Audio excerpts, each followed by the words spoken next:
Hello, I'm Julie from Naked Dragon, and I'm here this afternoon with the beautiful 94-year-old Tao Porchan-Lynch, who's one of my favourite people.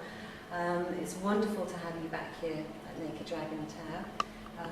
You and I met, we actually met about 8 months ago, didn't we? But we connected about a year ago via Facebook. That's right. And a few months later, here you were in the UK, and meeting everybody. And it's a real pleasure to have you back here. Thank you. And we've just finished a 2-hour yoga class, and you're going strong. Everybody else is absolutely shattered, and your energy levels are still up there, and everybody has just left with a huge smile on their face. Absolutely delighted, having had a couple of hours in your wonderful company. So we're very blessed. Thank you so much, Tao. It's such a pleasure. Such a pleasure. It's really been a wonderful experience, and to come back and see you again is really special in my life. You know? And of course, since the last time I saw you, you've actually won the Guinness Book of Records for the world's oldest yoga teacher. Isn't that funny? Which is pretty phenomenal, though, isn't it? Yes. Well, I never thought about age. It never occurred to me that that was something special. So I was more surprised than anybody else. When did you hear? Or how did you hear, actually? How did it come about? I have a wonderful student who is with NBC in New York, and he kept coming to me, we should get you on this, and I didn't know what he was talking about. And then other people came and said, we should get her on that. So it came together, and the next thing I knew was that the mayor of White Plains gave me a big plaque like this, and the May 12th of every year now is going to be called the Tao Porchan-Lynch Day. Oh, wonderful. Yes. And, wow. and at the same time, they came and brought me another plaque from the Guinness Book of Records. I couldn't believe it. All on the same day? On the same day. Wow, what a day that must have been. It was. Oh, gosh. It was sort of scary. Was it? No, I don't believe you being scared of anything, No, to do with things like that, I haven't grown up yet. I have to be able to hold on to things and understand them. I just couldn't understand why anyone would think I was doing something special. Oh, that's one of the things, one of the many things I love about you, is that you've done so many amazing things. You've met some incredible people. Your life has just been phenomenal, and yet you're one of the most humble people that I know.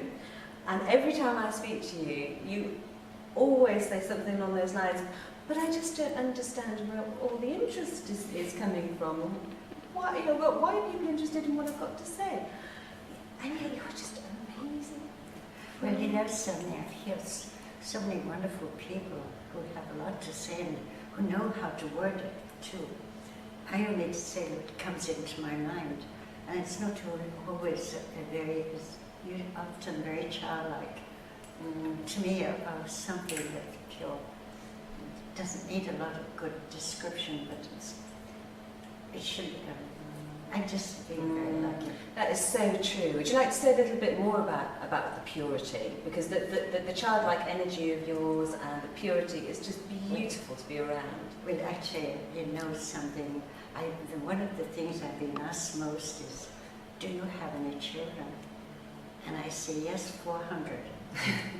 So, what you mean 400 is, one of my students are my children now, so Joyce joined in. She said, "Well, triple that now." People are wonderful too. They really are. They accept me as I am, which is nice, which is special. Well, I would put a much higher figure on that 400 when you think that you are now a worldwide phenomenon and in huge demand. So, and I know you've got lots of people looking out for you, and Joyce looks after you over there in New York, doesn't she? Yes. And make sure that you pace yourself accordingly. All my students. Not that you really need to pace yourself accordingly. I think it's everybody else that needs to pace themselves. But you recently said a beautiful line in one of your interviews, and you talked about dancing your way to heaven. And of course, there's that beautiful photograph of you taken in Central Park in that gorgeous red dress, and you talk about dancing your way to heaven. And when I read that and heard that as well, I thought, what a wonderful mantra for life. Because you talked in the yoga class about yoga being the dance of life. And it is about dancing. It's a spark inside of us, you know, and it helps us on the passage of life. I believe truly that I've been helped so much to understand why I'm on this earth. And what right do I have on here? And to be able to do the things that I believe in. That's special. And you said to me yesterday when we were chatting, you said, I've been here on this earth for 94 years and I still don't know why I'm here. No, I still got a long way to go. I haven't grown up yet. Which is wonderful. Because do you believe in reincarnation as well? Do you believe we keep coming back until we know what our purpose is? Or do you think on one level we do know what our purpose is before we reincarnate? I think it's very possible that we reincarnate, but because I've had so many times where I've been somewhere and I knew exactly where it was. I've actually been with people and they say, you don't know Tao. And I say, but I do. And I've proven that I know the place and where it is. And it's, so whether that's reincarnation, I have no idea. I know that I have to learn so much. There's a reason for me being here. I do a lot of meditation, not like most people, but for instance, I took a bus in Manhattan and I wanted to get off at 57th Street, but the noise was so terrible. There was a lot of work going on the street, a lot of noise. So I decided just to get into myself and block it out. The next thing I knew, someone tapped me on their shoulder and said, did you want to get out here? Are you driving back with me? I said, where am I? He said, 159th Street. And I was supposed to get off at 57. He said, but you know, we knew you were not sick, and yet you didn't look asleep. But there was sort of a light around you. This is the bus driver. So he asked me to drive back with him. He wouldn't take any money from me. He said, I've never had anything like this happen before to me. He said, I would have put somebody off the bus, but it wasn't the same with you. So he said, I just let you stay there. Bathing in your light, by the sound of it. It was funny. Yes, Isn't it? Nice view. Beautiful story. Shows how nice people are in the world. Yes, and if you look for the goodness, then that's what you will see being reflected back to you. Don't let any fear come into your life, you know, and don't procrastinate. Don't put off tomorrow. If you do something that you believe in, it may not turn out exactly the way you think, but it's usually better. Yes. Usually better than what you wanted. So, to me, I have a lot to learn, and I'm still learning, and hoping that I do the right thing. Just take one step. Each day is another day. What did you say earlier today about each day being a new day? A new day. The words you used? Well, every day that the dawn of life starts again. I recycle every day in my life, and I live better each day. Oh, that's beautiful. Absolutely beautiful. And one of the things that you always say as well, which you remind people of constantly, is that there is nothing that they cannot do. Yes. Do you want to say a little bit more about sort of how that belief system came to be? Seriously, I honestly believe that the creator of life is not somewhere out in space. With every beat of my heart, I can feel it. When my heart stops beating, then I just go back to the soil. So obviously, if there is a Lord, He's right inside of me. And in that power, He will help me through everything I need to know and worry about. He's going to be there for me. So I tell Him, dear Creator, come back and help me. Because you have that very beautiful meditation that you wrote, which is called Dear Creator, Yes. isn't it? Well, that and the power of the smile. You know, it's so nice that I found so here. Everyone had a lovely smile on their face. I often get in the elevator where I live, and I say, good morning, and people look at me as if there's something wrong. Is there something wrong with them? Why can't we all smile and feel that oneness with each other? You know? Welcome the dawn, welcome something new. It's going to help us make progress. Absolutely. And when the smile reaches the eyes, because you have the most beautiful, sparkly eyes. They are gorgeous. When you can see them. they just contain so much joy and so much energy. I think that's really the radiation from all of my students and all the people that I meet. It comes from them. So I'm just radiating it back.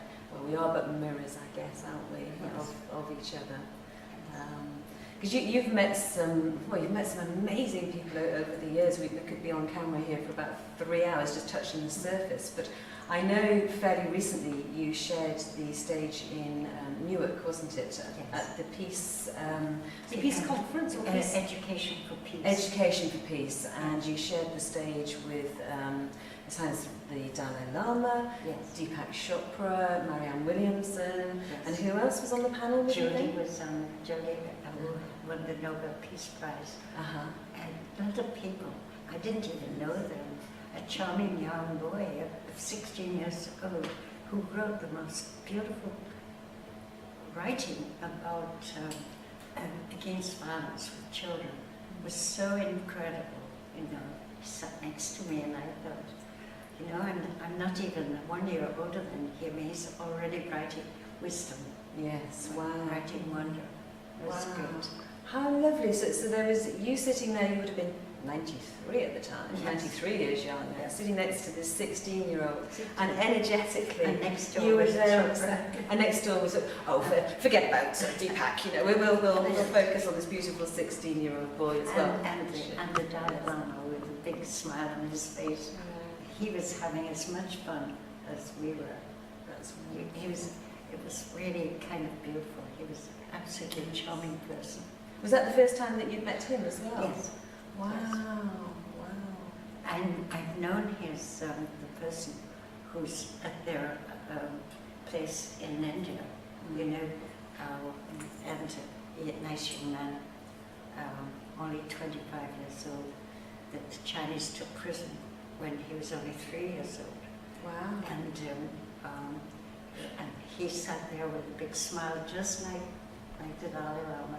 Big smile, and someone there to really help him if he needed anything with English, and he didn't need anybody. And then right after us, there were some Germans there, and he spoke with them, and was an incredible young man. Gosh. So he was taken when he was 3. How old was he when he was released? No, he wasn't released. He wasn't released? He escaped. Ah. So I don't know. You know, we had 1 hour with him. And I took all my students every year. I tried to take my students to India and to places, not just to go to ashrams, but to get to know people and how they think and how much we are alike. You know, the oneness that draws us all together. Absolutely. Yeah. Because you also had the pleasure of meeting Gandhi, didn't you? You met him, Yes. met him at home, wasn't Yes. it? Yes. Surprise when you were much younger. You were a teenager, I believe, weren't you? Yes, actually, my uncle had a habit of bringing people if he thought that they had not eaten maybe, that they'd been travelling. And so I wasn't really, you know, enthralled. I just saw this person sitting there. And the only thing I shocked me was the fact that the sarong sort of thing that he wears, that was so clean. And then people were coming and bowing down to him, and this funny little man with glasses like this, and with a big smile on his face, and patted me on my head. About 3 weeks later, my uncle said, put together some clothes, no fancy clothes, just some underwear and top things, coming with me. And I said, where are we going? Don't worry, just come.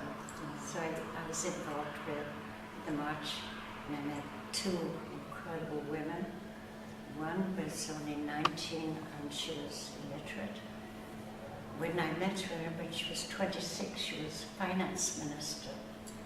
And that was what Gandhi was telling, that women should have the same freedom as men, that men had visions of doing things, but it was the women that put them into action. Absolutely. So, and then Dr. Wealthy Fisher, who started World Education, and I made a film to try and help her get money for different projects, literacy house, family. Gandhi talked about functional education. When she asked what she could do, he said, go into the villages, teach the villages to read and write, for India is the village. Teach them to take care of themselves, to know how to live. And so it was family planning, functional education, and farming. And so I made the film about this. It's amazing. Try and help her raise money for her work. What a legacy. But she died at 104. So Wow! yes. Oh, you're a Yes. mere youngster, aren't Yes. you, in comparison? It's yes. like Indra Devi. Indra Devi was with me